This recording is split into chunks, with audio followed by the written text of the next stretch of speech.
You know, my friend, it's only through the storms of life that we learn what Jesus is really like. You see, the bottom line is he's not just a mere man. No, and he's not just a nice teacher or an ethical leader. He is God, the creator of the universe, and he loves you and he cares about you.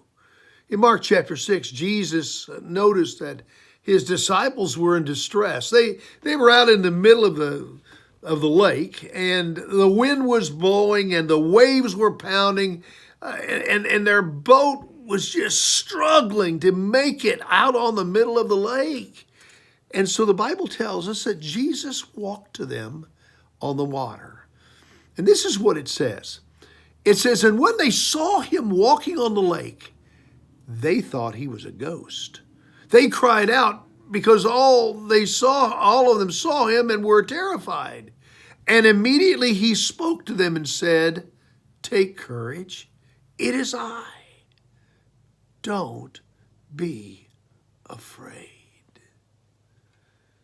You know, if you study the ministry of Jesus, you find that at that time, chronologically at that time, the disciples were still struggling with some nagging doubts. I mean, to them, maybe Jesus was just a nice prophet who could do some miracles. But when Jesus walked on water, Jesus revealed to them that he was far more than just a man. He proved and demonstrated he was God. He also gave them a challenge. He said, don't be afraid. And then he reassured them, it is I. It is I. You know, in the Greek language, which was the language that part of the Bible originally was written in, it is I is actually two Greek words, ego imma. Ego imma. Ego imma simply means I am. Why in the world would that be important? The name of God is I am. Not I was, nor I will be, or I hope to be. When Jesus said, I am, he was saying that you don't need to be afraid. You don't need to sweat it. I'm God. And that is enough.